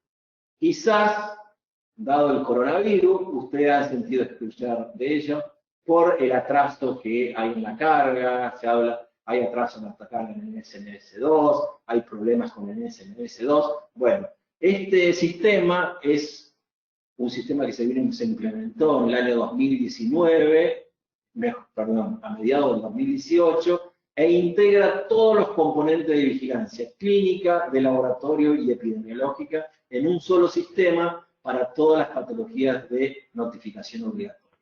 Esto no tiene tantos reportes como el otro, pero sí tiene algo que se llama boletín periódico de vigilancia, que si ustedes entran a la página del Ministerio lo pueden obtener, y ahí van a tener la información, sobre todo en estos momentos de corona, pero de todas las patologías de notificación obligatoria y un análisis de eso, que obviamente es donde sacamos nosotros. Nosotros trabajamos con la base pura, pero si necesita sacar información, eso sí, no, en este caso no están disponibles las bases de datos, están disponibles los informes. Lo que le decía, unifica todo el sistema, da respuesta a todo lo que tenga que ver la vigilancia intensificada. Estos son distintos sistemas de vigilancia que, por ejemplo, sarampión, como está en erradicación tiene un sistema de vigilancia intensificada, polio tiene un sistema de vigilancia intensificada, rubiola tiene un sistema de vigilancia intensificada, y entonces lo que hace el sistema SNVS 2.0 es obviamente tratar de centralizar todo y que uno está centrado en el paciente. Si yo ingreso Hugo Fernández, va a aparecer mi nombre y todas las notificaciones que pueda haber tenido en función de la vigilancia.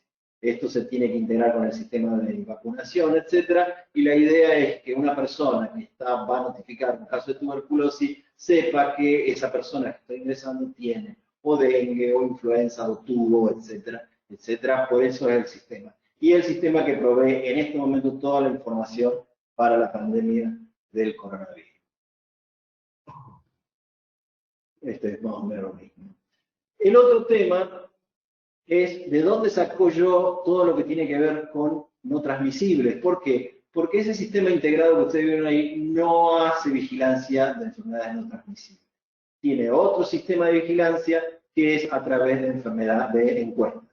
Y es lo que se denomina encuesta nacional de factores de riesgo, encuesta nacional de enfermedades no transmisibles, que lo que determinan es información que no puede ser ni obtenida de la mortalidad ni del registro, sino básicamente de una encuesta y preguntando. Y esa encuesta tiene todos estos componentes y lo que intenta buscar es si la actividad, lo que tiene que ver con actividad física, con tabaco, con alcohol, con algunas cuestiones que tienen que ver con accidentes, como el uso del cinturón, el uso de casco, etcétera, en función de poder relacionar eso con el comportamiento posterior de la enfermedad, ya sea para la diabetes, ya sea para la hipertensión, por el uso de sal, ya sea para lo que tiene que ver para la obesidad con la actividad física. Ese es el mecanismo por el cual se hace la vigilancia de la enfermedad no transmisible. Teniendo una pirámide, las estadísticas vitales que vimos ahí, que es el Sistema Nacional Estadístico, lo que nos dice es lo que pasa con las muertes, la vigilancia y los registros nos dicen qué pasa con la enfermedad, y la encuesta de factores de riesgo nos dice qué pasa con la población. Es decir, con esos tres componentes es que se trata de construir el perfil epidemiológico de un país en función de quiénes se mueren, quiénes se enferman y cuáles pueden ser los factores que determinan ese comportamiento. Acabo de darles casi la definición de epidemiología, que es el estudio de la distribución de las enfermedades o eventos de salud y cuáles son los factores que pueden condicionar esa distribución. Por eso, básicamente, se basa en un concepto epidemiológico. Me estoy quedando sin voz. Solo para unos datos de que sepan que hay o que hay dando vuelta en relación a la encuesta de factores de riesgo, fíjense ustedes que algunos factores de riesgo importantes que ustedes escuchan todo el tiempo, como por ejemplo la actividad física baja, es el 64%, casi el 65% de la población tiene actividad física baja. Después, conexión red lenta. Perdón, no apareció un carrito. Por ejemplo, el uso de sal, que era un 23% en el 2005, se redujo a un 6%. El consumo de frutas y verduras, de por lo menos 5, nunca fue alto, solamente alcanza el 6% de la encuesta. El sobrepeso, fíjense ustedes, relacionen la actividad física con sobrepeso, y fíjense ustedes que, si bien no es que aumentó mucho, pero casi el 40% de la población tiene sobrepeso. Es un dato importante, pero si considero una enfermedad, la obesidad mórbida, estamos hablando del 25%. Todos estos datos lo que sirven es posteriormente para relacionarlos con la carga de mortalidad y la carga de enfermedad, ya sea de hipertensión, diabetes, etcétera, en función de la información que se obtiene de esta encuesta. Otros datos, la prevalencia del tabaco es del 22,2%, se ingresó en la última encuesta el uso del cigarrillo electrónico, que es muy bajo hasta ahora, que es del 1%, después la exposición al humo de tabaco, y algunos datos interesantes que tienen que ver primero con la hipertensión, que es tanto la prevalencia de hipertensión de presión elevada, que llega casi al 35%, el colesterol elevado y la glucemia elevada, que llega al 12%, y todo lo que tiene que ver también con el alcoholismo. Fíjense, lo que quería mostrarle es, y acá está todo lo que tiene que ver con seguridad. El uso del cinturón de seguridad, fíjense que en el 2005 solo el 48% usaba cinturón de seguridad y eso aumentó al 74%, el uso de casco es del 65% y el uso de casco en bicicleta es del 10%. ¿Qué significa? Esto es la información que nosotros obtenemos para poder relacionarlo con distintos factores.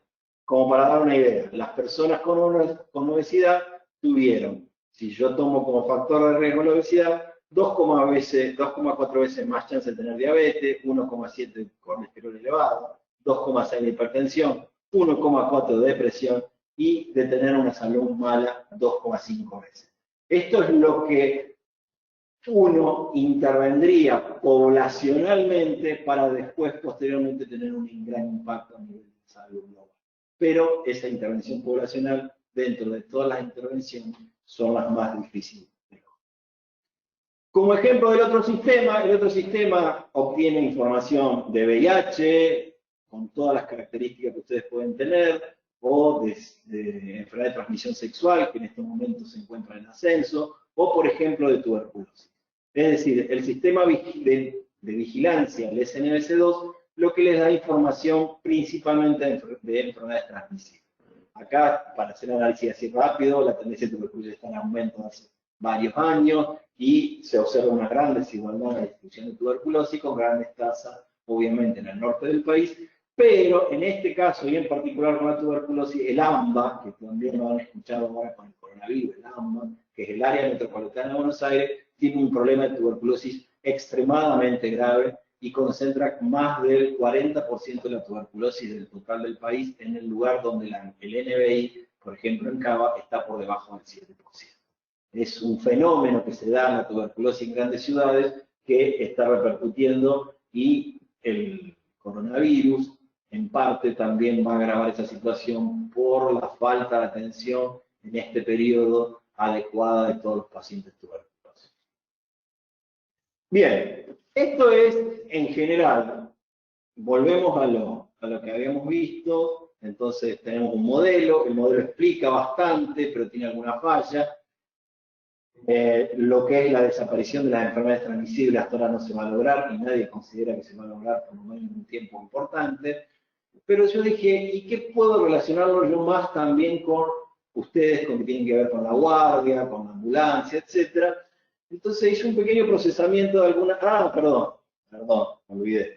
Yo esto se lo quería mostrar solamente a los títulos informativos. Nosotros hacemos la sala de situación que tiene que ver con el COVID en la ciudad de Santa Fe. En la región de salud de Santa Fe, y solamente a los fines de mostrarle algunos datos de la ciudad, región.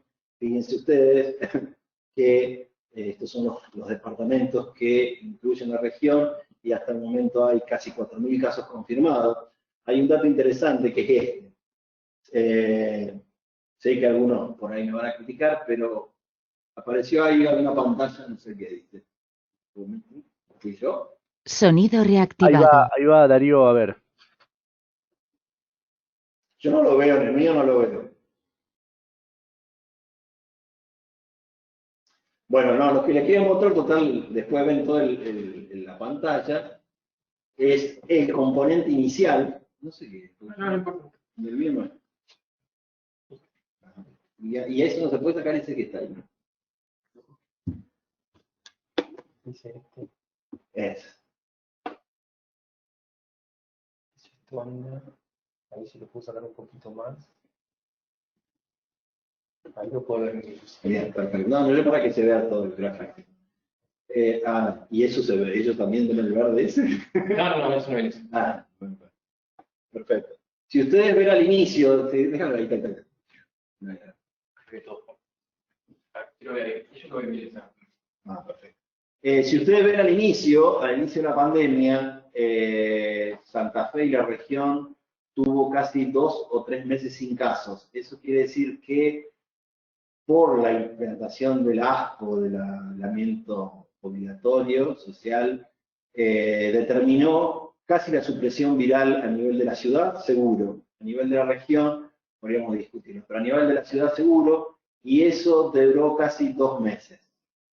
A partir de ahí, obviamente, es donde se produce el mayor aumento de casos en el AMBA, y eso empezó a tener repercusión a nivel regional, y una vez ingresado no se pudo lograr un nuevo control de las características que se logró. Creo que en función de evaluación de actividades, uno puede discutir muchísimas más cosas con el aislamiento, pero indudablemente en el momento que se hizo el aislamiento en Santa Fe, en la ciudad de Santa Fe era el inicio de la circulación y por lo tanto por un tiempo importante no hubo transmisión. Y ustedes dicen, bueno, pero no puede estar tan seguro. Había varios indicadores que nos estaban dando, que obviamente los casos estudiados daban negativos, pero había unidades centinelas que teníamos nosotros en función de vigilancia que tampoco daban información de casos confirmados.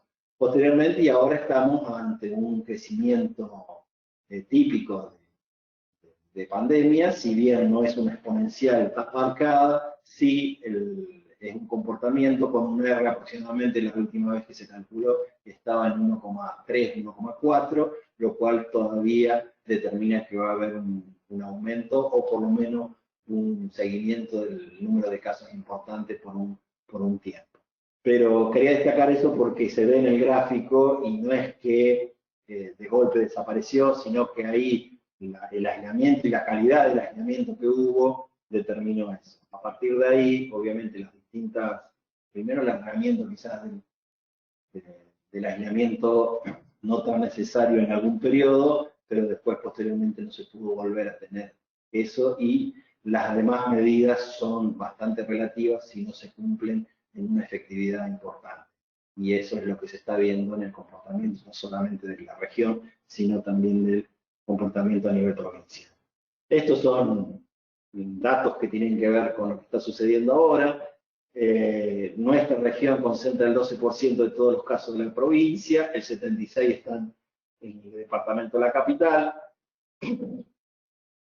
El día 23 no se notificaron 200 casos nuevos en todos los departamentos y la localidad de Santa Fe fue la que mayor número de casos nuevos reportó. Eso tiene que ver con una cuestión poblacional, pero fíjense ustedes si comparan las gráficas de distintas, nosotros vamos cambiando de acuerdo al número de casos, pero en este momento con mayor número de casos está Santa Fe, obviamente Santo Tomé, Galvez y Esperanza, pero fíjense que la magnitud de lo que sucede en la ciudad de Santa Fe no es tan comparable con lo que está sucediendo en otros lugares, si bien es importante para el número poblacional. En general, en las localidades chicas se ha controlado mejor la situación. Esto es lo que pasa en la capital, esto es indudablemente el mayor impacto lo tiene la ciudad de Santa Fe, y esto es lo interesante, cuando uno toma por semana epidemiológica, si ustedes ven el contacto, cuando ven al principio eran tanto importados, que es el lila, y el rojo, que son los contactos. A partir de ahí hubo un silencio epidemiológico, fueron principalmente los contactos los que produjeron el desarrollo o el inicio de la epidemia, y en estos momentos estamos con un porcentaje que llega al 40% de transmisión comunitaria, que es uno de los indicadores claves para definir de que la situación está complicada. Nuestro comportamiento sigue siendo igual que el comportamiento nacional, hay un poco más de varones y mujeres confirmados, y la mediana de la edad de confirmación, ojo, no confundamos con mortalidad, es de 37 años, es decir, la mediana de la infección es joven, es de personas jóvenes, y un 13% solamente es mayor de 60 años los confirmados en nivel regional. Esto tiene que ver con la presentación, fíjense ustedes, la mayor comorbilidad asociada a hipertensión arterial, y después viene diabetes, asma, y con respecto a los síntomas, la tos, la fiebre, la urinofagia, fueron los síntomas más destacados en la presentación de los casos de acá de la región.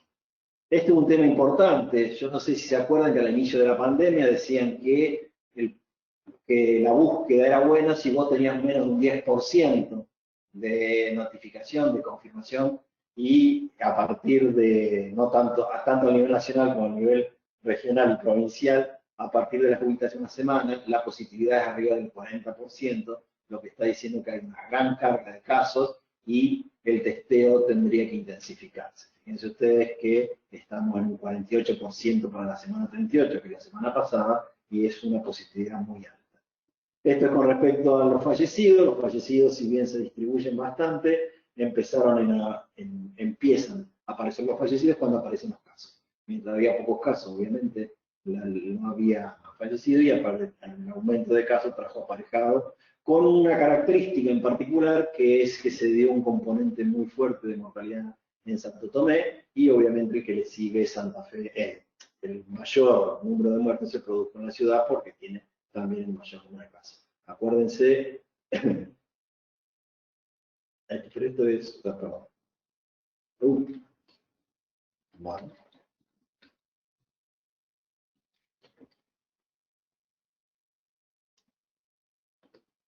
Con respecto a un punto importante que les toca a ustedes también, son los trabajadores de la salud. A nivel provincial se produjeron 1.000 contagios, 1.070 contagios de trabajadores de la salud, y 247 pertenecen a la región de acá de Santa Fe, casi el 23%.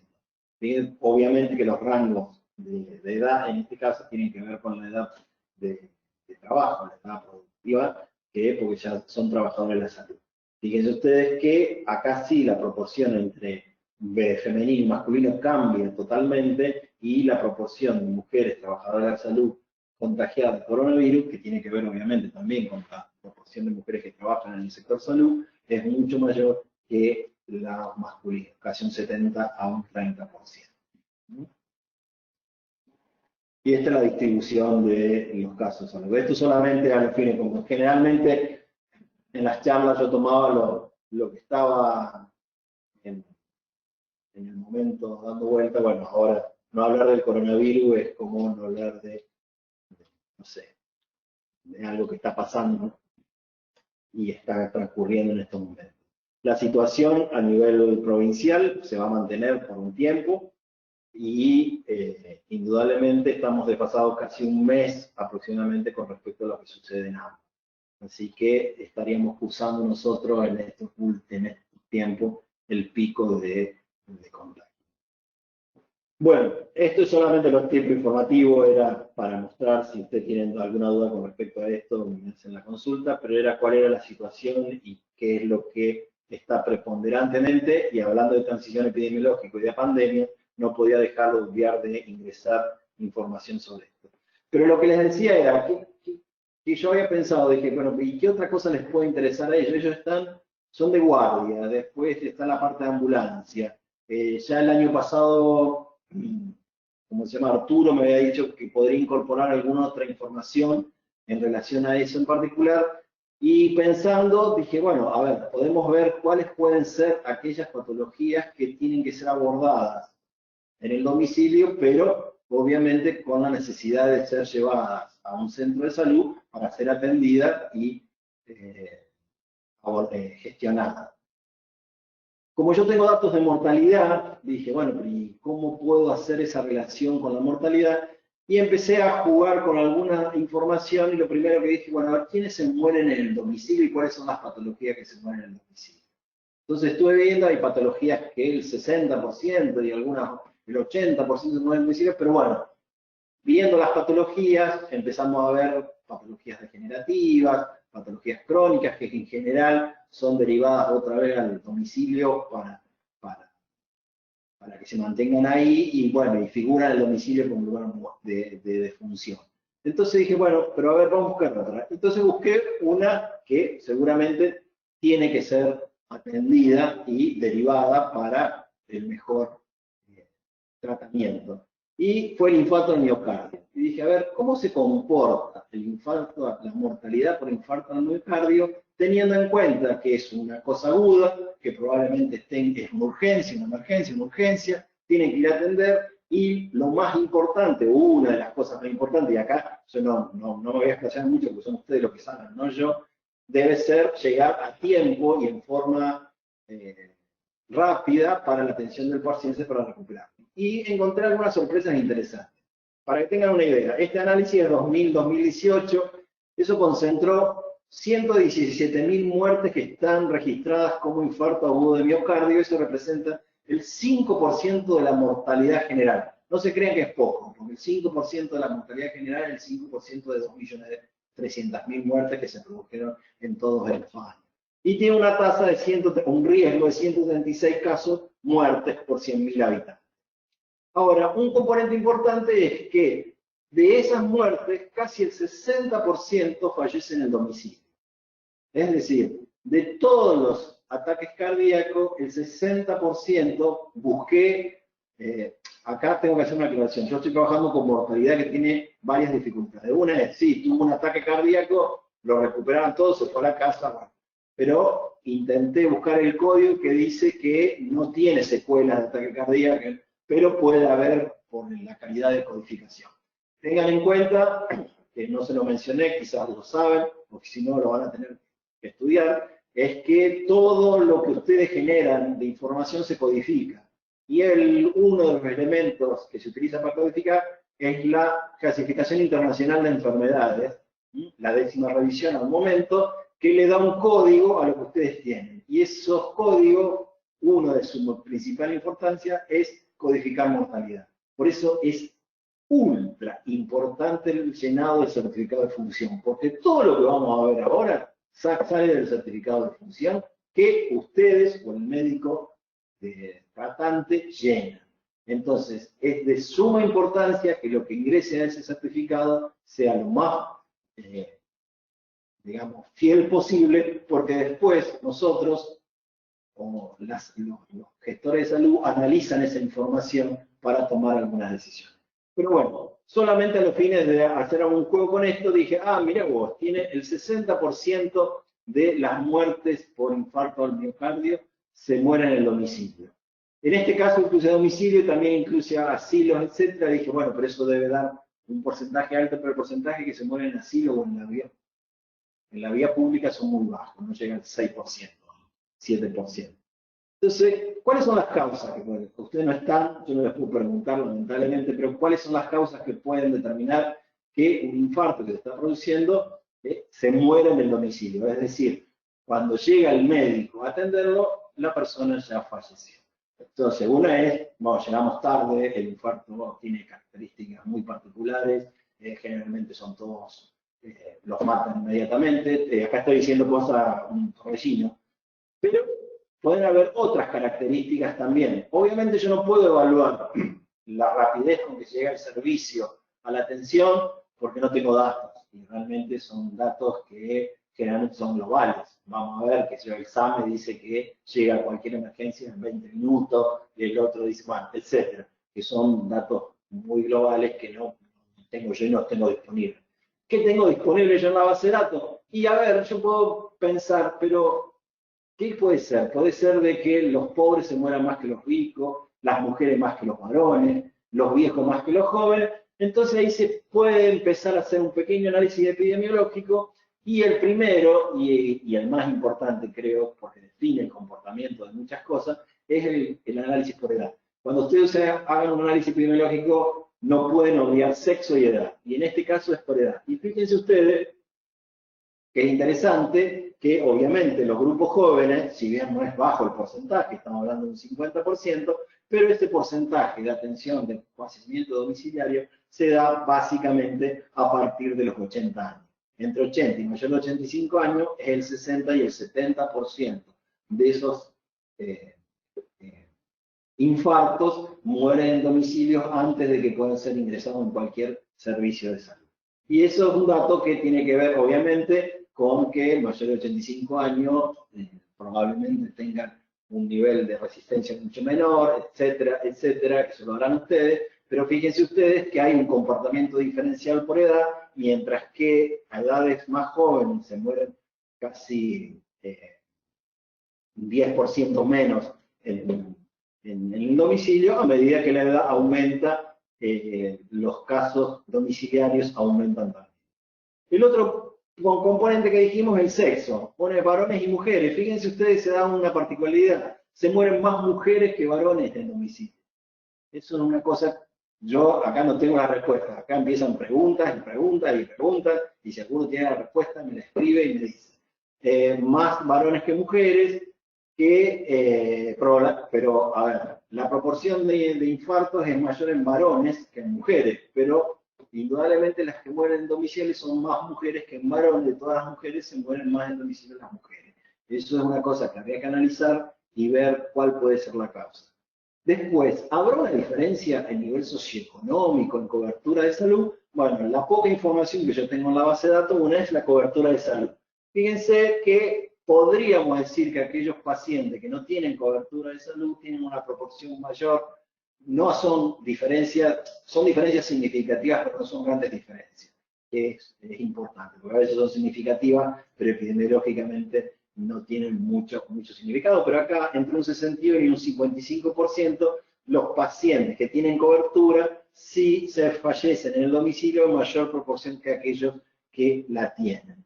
Y en relación, yo estaba tratando de buscar un proxy de nivel socioeconómico y en la base no tengo, pero tengo, por ejemplo, el nivel de instrucción, que me puede ser un proxy a alguna situación económica, y fíjense ustedes que es interesante. Los pacientes con primaria incompleta, con instrucción incompleta o sin instrucción, el 62% mueren en el domicilio, mientras que aquellos que tienen un nivel superior o universitario, el 52%. Esto a los fines solamente de mostrarle un elemento que quizás ustedes puedan, que ustedes tengan más cercano, me imagino que deben haber salido o están por salir o van a salir a atención de este tipo de situaciones, y la epidemiología les puede ayudar a algún, por supuesto profundizando el análisis, algún comportamiento, alguna decisión que tengan en relación a eso. Pero yo dije, bueno, perfecto, está en esta información, pero ahora en todos lados se llega al mismo tiempo, en todas las provincias la proporción es del 60% de muertes en domicilio. Y acá viene una cuestión interesante. Si ustedes ven, esta es la proporción de muerte en domicilio de los infartos por provincia, mientras que el promedio nacional de 60 va de un 73%, y acá sí dice la mención del examen, de los 20 minutos del examen, porque en Cava, de la información que está en la base de datos, los muertos por infarto miocardio, el 72% duermen. Murieron o tuvieron su defunción en el domicilio. Mientras que en el otro extremo, Jujuy y Tierra del Fuego, están alrededor del 20%. No tengo la explicación de esto, ojo, no la tengo ni estoy en condiciones de darla. Lo que sí quiero despertarle a ustedes es que es indudable que hay algo que hace esa modificación. Podemos empezar desde la clasificación. Ah, no, codifican mal los certificados de función, están mal hechos los certificados de función, lo que ustedes quieran. Pero indudablemente, para que se pongan a pensar, si en una provincia se mueren en el domicilio el 73% de los infartos, y en otra el 30%, para no decir el 20%, algo tiene que ver con eso. Y eso es lo que creo que los invito en algún momento, quizás porque me entusiasmé con esto, a hacer algún análisis más profundo de cuáles pueden ser las causas de que se da semejante dispersión en función de la atención de una patología como el infarto agudo de miocardio. Entonces, no tengo la respuesta, de acá salen más preguntas que respuestas, pero me parece interesante porque yo si hubiera tenido acá el 60% en todas las provincias o un promedio del 60% sin grandes variaciones, diría que es lo que sucede con el infarto agudo de miocardio. Al tener tamaña diferencia, tiene que haber componentes, en algunos casos de los servicios de salud, en algunos casos de la codificación, en algunos casos del comportamiento de los individuos, que determinan de que se produzca semejante perfil epidemiológico en función de una patología que en todos, si alguien, me imagino que debe ser una de las llamados a emergencias más comunes, creo, más comunes, o por lo menos si se produce un infarto seguro que se llama a un servicio de emergencia. Entonces, ¿y cuál otra patología puede ser? Entonces, tomé una patología que me sorprendió también por algunos datos, que es el ACV, el accidente cerebrovascular. Tomé los códigos de ACV y me puse a hacer el mismo análisis. Fíjense ustedes la diferencia. Primero, hay una diferencia de que, si ustedes ven acá, si bien hay una estabilización, hay un aumento en los infartos agudos de miocardio que se estabilizan en los últimos tiempos. Mientras que la ACV, el número de casos fue descendiendo del 2015 al 2018 en una forma bastante sostenida. Y entonces, ¿qué eso representa? También un número importante a nivel de mortalidad proporcional, que es 4,2%, y una un riesgo de 122 muertes por 100.000 habitantes. Pero a diferencia de acá también traté de eliminar, porque había otros códigos que decían secuelas de ACV, traté de poner el ACV agudo, que indudablemente lo que se intenta es buscarlo y atenderlo, pero acá la proporción es totalmente diferente a la que producía el infarto agudo miocardio, ya que solamente menos del 20% de los casos muere en el domicilio. Entonces, eso marca una diferencia en el comportamiento de la enfermedad, seguro, y en la atención quizás. En el comportamiento de la enfermedad, el infarto agudo seguramente es mucho más rápido y más letal. En este caso da tiempos para poder abordar el caso y el traslado, etcétera, pero igual sigue siendo un porcentaje importante que 20 de cada 100 ACV mueran en el domicilio. Hay otra variable que no está en todos los años, por eso no analicé, que es dónde murió. Se muere en el domicilio, pero si murió en la vía pública, se murió, etcétera, que también es interesante, pero con muy baja calidad de información. Y al igual que el infarto tiene un comportamiento que aumenta con la edad, pero fíjense ustedes que en la edad de jóvenes, acuérdense que era el 50% para el infarto, y acá estamos hablando de un 10 o un 12%, que aumenta, obviamente, al nivel más alto cuando se habla de adultos mayores. Entonces, también acá la edad tiene un comportamiento o define un comportamiento en esta patología, en este componente. Fíjense que acá se puede hacer muchísimo más análisis. Yo me metí en eso por el hecho solamente de tratar de quizás discutir en algún momento con ustedes cuáles pueden ser los factores que intervienen, etcétera, etcétera, porque me pareció interesante y de hecho fue Arturo el que me despertó el núcleo de conocimiento de esto. Sin embargo, este comportamiento que veíamos más o menos claro en el infarto, en el ACV no se ve. Hay diferencia entre varones y mujeres, pero fíjense, casi es el 18%. Hay fluctuaciones, y este es interesante porque después se repiten otros componentes. Fíjense, los primario incompleto es alto, la mortalidad en domicilio baja a todo lo que es primario incompleto y vuelve a aumentar en superior y universitario. No tengo la explicación. Habría que ver cuál es el componente. Este es un estudio ecológico, en el sentido de que yo no sé individualmente qué hace cada uno, pero puede haber alguna característica de ese grupo que esté determinando que se genere esa situación. No lo sé. Y fíjense ustedes, al revés que el otro, los que tienen cobertura tienen una mayor mortalidad domiciliaria que los que no tienen cobertura. Acá también tiene que haber otro factor que está interviniendo en función de algún que yo no tengo, pero sigo disparando.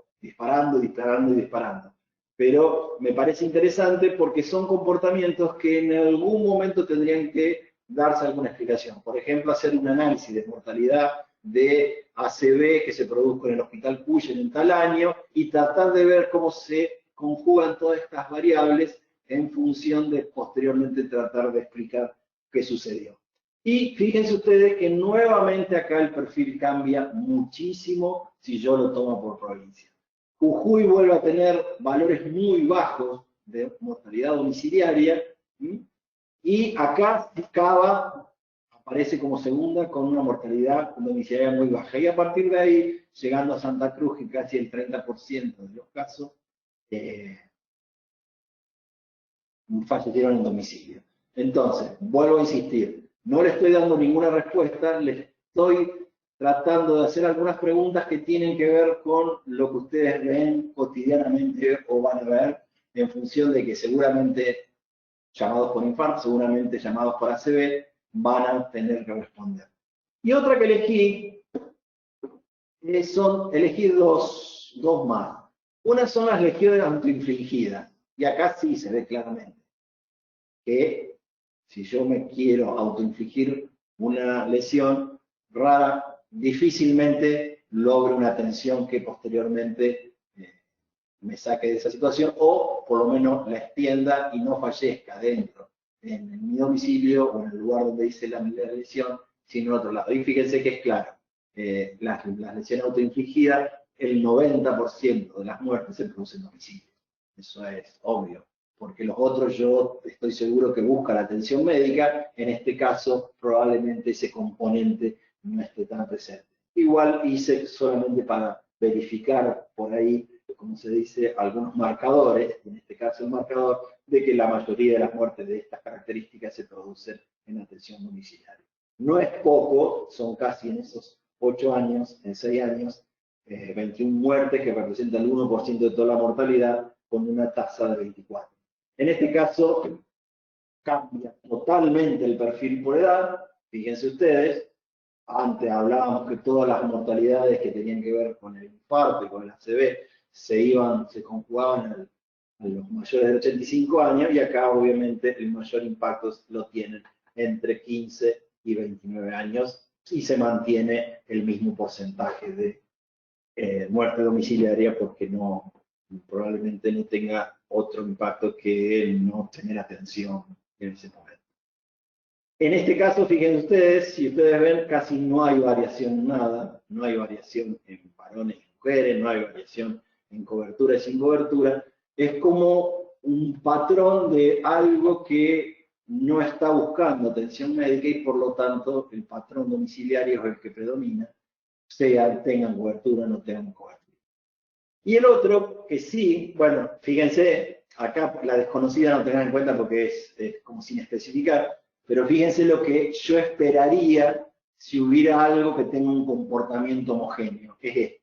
Fíjense que va de 86 al 100%, pero no tiene la variación que tiene lo otro. Esto quiere decir que básicamente en todas las provincias las personas que se autoinfringen alguna lesión, básicamente buscan el mismo objetivo y eso no cambia ni con la tensión, ni con el lugar, etcétera, sino se mantiene estable, que es lo que uno esperaría si una patología tuviera la misma tensión en todos los lugares que estoy analizando. Por último, y ya todos están dormidos, es por accidente. Este ya es otra cosa.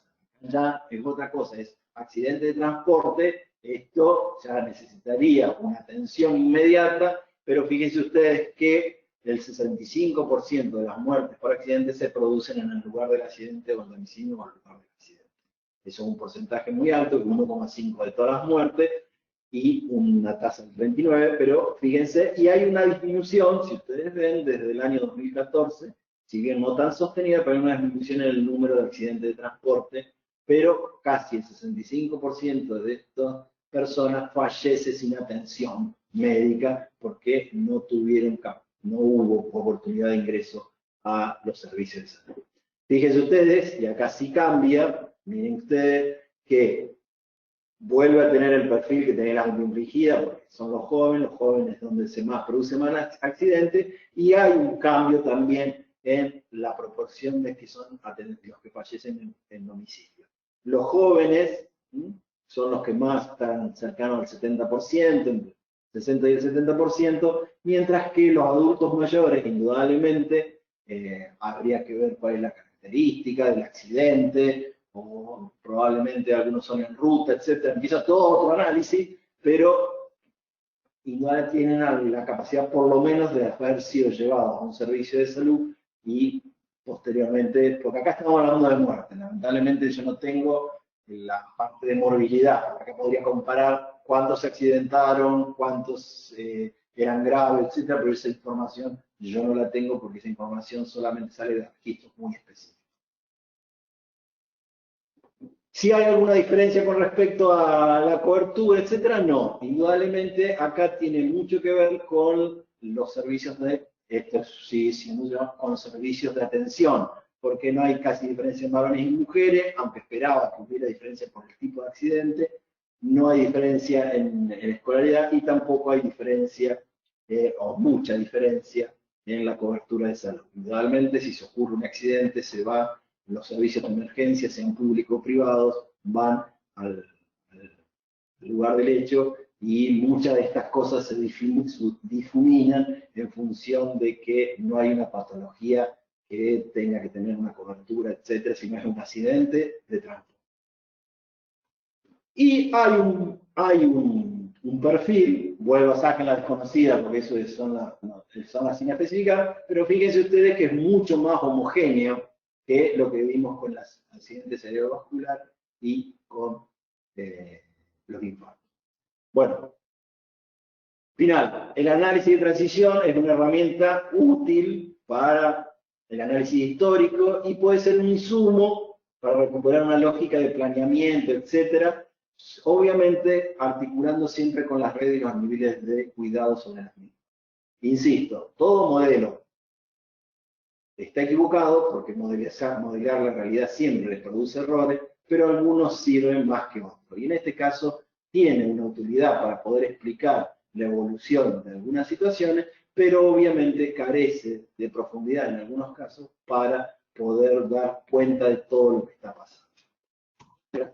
Perdón, llegué. Muchas gracias, doctor. Perdón, bioquímico. Siempre estoy acostumbrado a decir doctor, disculpe. Tranquilo. Bueno, tengo una pregunta y varios comentarios de Germán Vale. Ramos. Yo las voy a compartir en pantalla, pero se las voy a leer para que todos los asistentes las escuchen. Vale.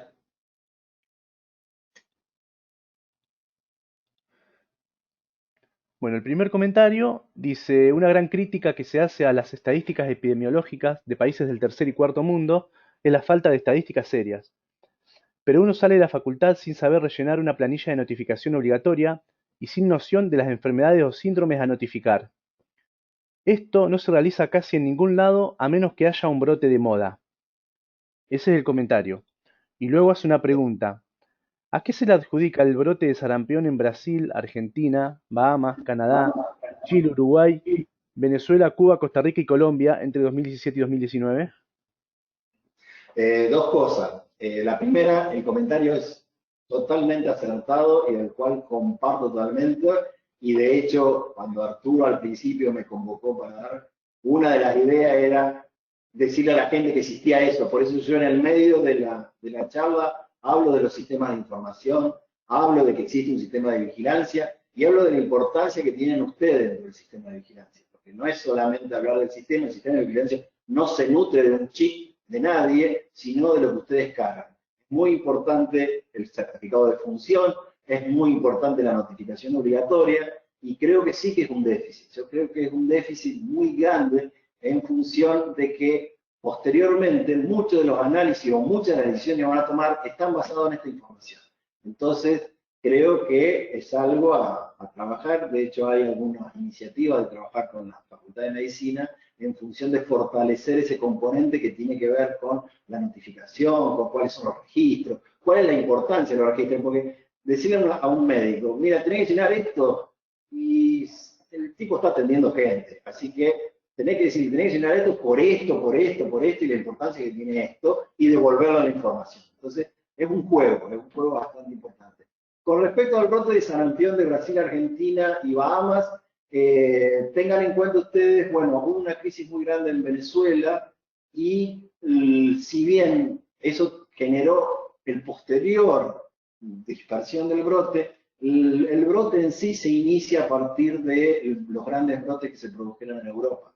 Europa no tenía un control de la patología y de hecho fue incorporando medidas de vacunación en función de la aparición del brote. Y entonces varios casos importados fueron detectados en Argentina, fueron detectados en otros países, y a partir de ahí se fue expandiendo, y después sí, con la parte de crisis sanitaria, empieza en el norte de Brasil, y eso hace que posteriormente se difunda. Tengo otro comentario, doctor. Perdón, doctor, soy acostumbrado, disculpe. Tranquilo. No, pero es la costumbre que la mayoría de son doctores. Decime Hugo. ¿Le puedo decir, doctor? Haz lo que quieras. Tengo otro comentario de Germán Ramos. Él dice, ¿podría especificarse si la persona que sufre el infarto vive sola o en pareja? ¿Se podría tratar de estimar cuánto demora un hombre en llamar a emergencias ante un dolor precordial en caso de que su pareja esté sufriendo uno? ¿Y cuánto demora una mujer en llamar una ambulancia si su pareja está sufriendo un dolor precordial? Una posible hipótesis puede radicar en la velocidad de reacción y alerta ante el mismo cuadro entre hombres y mujeres.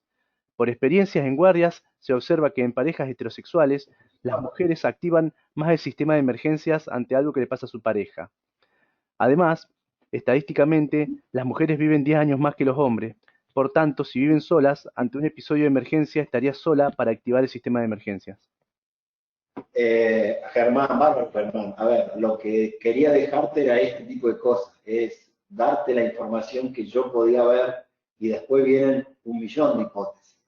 Quizás, si interesa, porque de hecho me interesó mucho, porque los datos son bastante interesantes, por volver a decirlo, es hacer alguna investigación en particular. Eso que vos decís no deja de ser una hipótesis. Lo que voy es, vos porque tenés experiencia y estás en la guardia, pero lo que voy es que quizás por ahí formalizar algún estudio de eso, es decir, bueno, sí, se encontró de que las mujeres tienen más muertos en que varones. Bueno, diseñemos algo y en parte de eso es poder estudiar ese tipo de cosas. Obviamente lo que vos decís es totalmente lógico. Hay situaciones, ¿quién llama si la mujer está sola y le agarra un infarto? Y lo que vos decís también, la pareja es la mujer la que enseguida se asusta y llama. Si quizás la mujer es la que tiene el infarto, capaz que el tipo por ahí llama más tarde. No sé, es uno de los componentes. Por supuesto que hay muchos más componentes. Yo no me quiero por hipotizar porque ustedes, como vos bien marcas, saben más que yo. Muchísimas gracias, Hugo. No tengo más preguntas.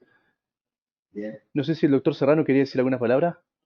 ¿Puedo hacer un comentario? Sí, adelante, Hugo, doctor. buenas noches. Hugo, buenas noches, ¿qué tal? Vos sabés que esto de epidemiología es fundamental porque nos sirve para poder planificar. Cuando estamos en la guardia, en la ambulancia o en lo que sea, tener idea qué es la casuística que nos vamos a encontrar con más frecuencia para estar mejor preparados. Ni hablar de que tenemos que hacer bien el certificado de función y demás. Justamente en la próxima revista que va a salir a fin de año, en noviembre, hay un trabajo del CUYEN que es muy relevante para la guardia.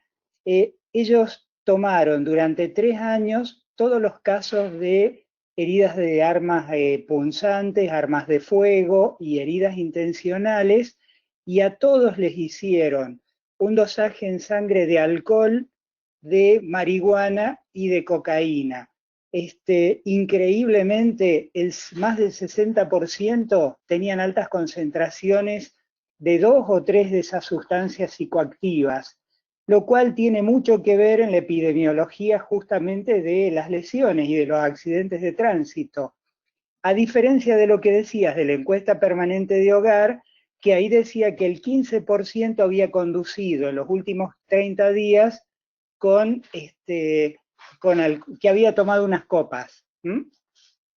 Sí, a ver, por eso yo, cuando empecé, yo me enfrento a una base de datos que tiene, no sé, 20, 25 variables, y sobre eso te la tengo acá. Por supuesto que creo que lo que te determina esto es preguntas, y esas preguntas se responden de la forma de esa investigación, agarrando los casos, viendo y qué sé yo, porque por ejemplo, yo puedo sacar cuántos se murieron de intencional, por cosa intencional, pero es, a lo sumo te puedo decir con la edad, con el sexo, pero después lo que hace rico a la atención va a ser eso, porque el que sale en la ambulancia va a tener que estar preparado a encontrarse a alguien alcoholizado o con alguna situación en particular, y eso sí es importante. Sí, sí, por eso es tan importante esto, que parece tan desubicado que esté epidemiología en un curso de médicos de guardia. Es fundamental, es importantísimo tenerlo permanentemente en claro, porque nos va a ayudar a resolver un montón de problemas y a pasar esa guardia un poco más tranquilos. Muy bien. Bueno, gracias a todos por haber aguantado hasta ahora. Y gracias, Hugo. La verdad, sí. Disculpa de tenerlo hasta ahora. No, muy bueno, muy bueno. Muy bien. Bueno, muchísimas gracias y a ver, nosotros estamos abiertos ahí en el instituto a cualquier, digamos, propuesta de trabajo, de investigación, poder asesorar y ver si se puede llevar adelante. Digamos, todo lo que tiene que ver con estudios epidemiológicos, nosotros somos receptivos y apoyamos a la realización y a veces si también, bueno, colaboramos con la realización efectiva del estudio. Excelente. Sí, tengo otro agregado de Germán que dice, podría agregarse la variable antiinfarto de si la persona vive sola o en pareja. De hecho, vivir solo es un factor de riesgo. Y dice, solo lo hice como aporte porque me apasiona la epidemiología. Comenta Germán.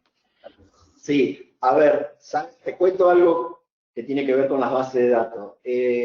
Solamente está el dato de si convive o no con alguien si el caso que falleció es menor de un año. Si es menor de un año, está la información si la madre convive o el padre convive.